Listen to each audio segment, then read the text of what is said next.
کدا چا په خپل تنها باندې گزاره نه کیږي دغه رنګ په خپل دیاړې باندې مزدوري باندې گزاره نه کیږي دغه رنګ دکان دی دکان ګټه وټه نه کوي غدا سه خلکو لپاره دا وظیفه ډیره زیاته سپیشل ده چې دوی دا وظیفو کې ان شاء الله العزیز الله پاک ول په مال او دولت کې دومره برکت واچي چې دوی په سترګ باندې دا برکت په خپل ویني بسم الله الرحمن الرحیم السلام علیکم ورحمت الله وبرکاته امید ربکم چې تاسو ټول په ټیک ټاک کې الله پاکم خوشاله آباد ساته الله پاک دې زمونږ استاد ټول مسلې ختم کړي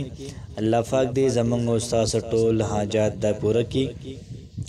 الله پاک دې موږ او تاسو ټول د هر قسمه ګناه نه د اوساتي الله پاک دې زمونږ استاد ټول مال او دولت کې دا برکت واچي الله پاک دې موږ او تاسو ټول مدینه منوره او مکه مکرمه ته بار بار بوزي نن چې کومه زمونږ وظیفه ده نو دا وظیفه د تنها حواله سره ده یاد ساتئ چې کله زمونږ یو روډ دا سوي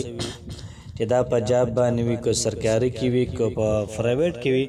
یا زموږ خور دا سوي چې هغه جاب کوي او دا تنها چې کوم وي دا ډیره زیاته کم وي زمونږ یو مرګره لري داغه تقریبا تنها 40,000 روپۍ ده د میاشتې او هغه چې کم زیات زی ډیوټي لن تقریبا د دنیا پیسې په پېټرول باندې د هغه راځي تقریبا 2 غنټه مزل د یو طرف لري او 2 غنټه د بل طرف لري نو هغه چې ما ته پته کی سم نه پاتې کیږي نو دا سه مجبور کسان وي نو هغه له پکار ده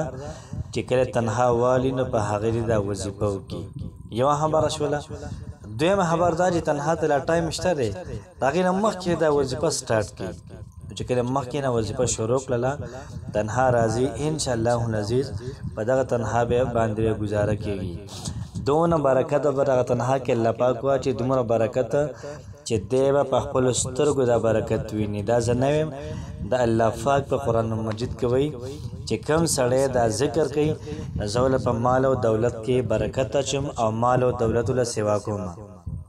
دغه رنګ یو ورور دا سره چې د هغه دکان دی او د دکان ګټه وټه نه کوي یا دومره کوي چې دوی په مشکل باندې گزاره کوي دا وظیفه دی کی ان شاء الله العزیز الله پاک بوله په مال او دولت کې دومره برکت واچي دومره به سیوا کې چې د خپل سترګو باندې دا برکت دا ویني دغه رنګ باز حل کې دا سوي چې هغه مزدور کار وي بل چا سره پټو کې زمیندار کوي دغه رنګ دیالي کوي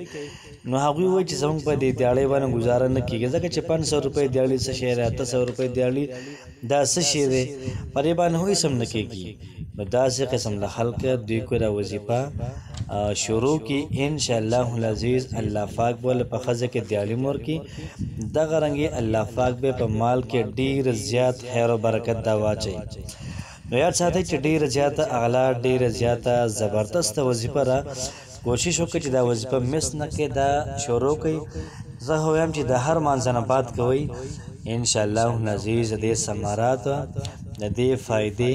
دا تاسو په خپل سترګو باندې دا وینئ بیا بچرتم تاسو د شکایت موقع نه کوي چې زمونږ مسلې دي زمونږ ضرورت دي دا نه پوره کیږي یاد ساتئ چې نن سبا ژوند تیرول دا ډیر زیات ګران کار دی د کور 200 قسم له هر چی دی هغه نه پوره کیږي دغه رنګ د وړو سبقونه دي د وړو پیسونه دي دغه کپړې دي نو دغه رنګ په دنیا کې ژوند تیرول ډیر زیات ګران کار دی نو سناسه موږ به د الله پاک باندې توکل کوو چې کله زمونږ توکل دا په الله پاک باندې مکمل شو اور سره دویم خبره موږ به مهنت کوو چې کله موږ توکل شروع کو په الله پاک باندې موږ مهنت شروع کو او دریم نمبر موږ به وظیفه کو ان شاء الله العزیز دومره مال او دولت په الله پاک موږ تاسو له راکی دومره مال او دولت چې الله پاک به د هغه په ذریعہ باندې زمونږ مسلې دا ختم کړي موږ به محترم ورکون کې سازيګو اغستون کې به نه سازيګو او دا الله پاک په قران کې فرمایي چې کوم سړی دا ذکر کوي نزب هغه مال او دولت دا سیوا کوي فرمایي چې فقلت استغفروا ربکم انه کان غفارا يرسل السماء عليكم مدرارا ويمددكم باموال وبنين ويجعل لكم جنات ويجعل لكم انهارا. نوح علیہ السلام خلکو ته وی چې تاسو استغفار وایي. یاد ساتئ چې د استغفار دو فائدې دي. په سورۃ انفال کې الته ذکر کوي چې کم سړی استغفار وایي په ده د الله پاک قهر نه نازلیږي، په ده باندې عذاب نه نازلیږي، دی به الله پاک خفه کوي نه. او دویم دا چې عذاب به ځکه نه راځي چې پیغمبر موجودي، او دغه رنګې عذاب به ځکه نه راځي چې کم سړی استغفار وایي په ده باندې به د الله پاک قهر او عذاب نه راځي. په سورۃ نوح کې وایي چې کم سړی استغفار ډیر ډیر وایي نو فرمایي چې الله پاک به ته بخښنه وکړي، الله پاک به په دوی باندې بارانونه وکړي. ویمددکم باموال، او الله پاک به مال سیوا کړي، الله پاک به دولت سیوا کړي، الله پاک بولا رزق سیوا کی، الله پاک بولا تنہا سیوا کی، الله پاک بولا دیالی دا سیوا کی، الله پاک بولا رزق دا سیوا کی. نو څومره آسانه مسله ده، نو قرآن مجید نه حل کیږي. و بنین، والله پاک بولا زامن سیوا کی. ويجعل لكم جنات ويجعل لكم انهارا. چې په کوم ځای کې د قدم اږدي نو بعضې هلکه خبره کوي چې دا پلنګی سړی خاوره راوالي الله پاک ورته سونه کي.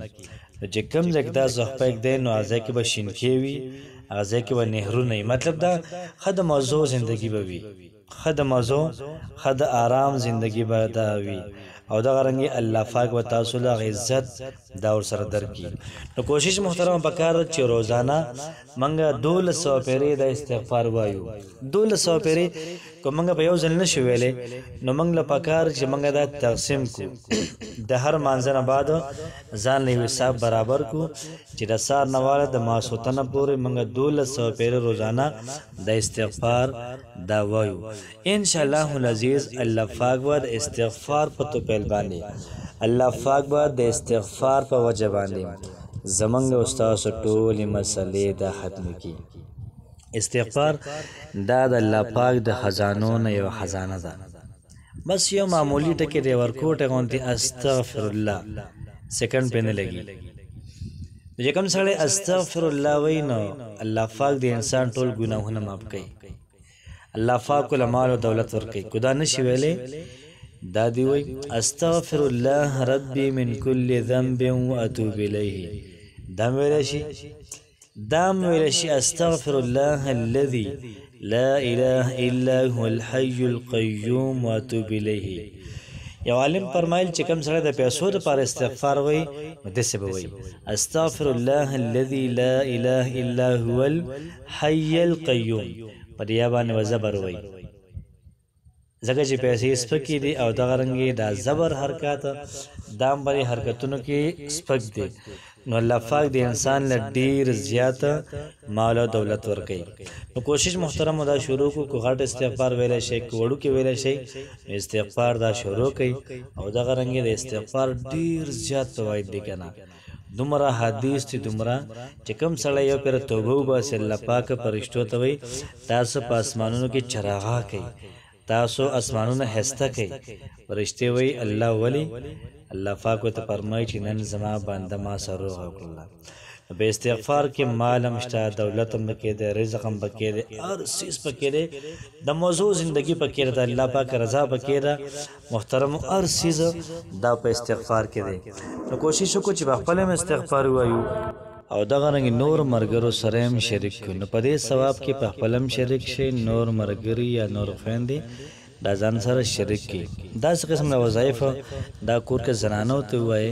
زنانه په دې وظایفو کې ډېرې زیاتې تکړه وي د سړو په نسبت باندې.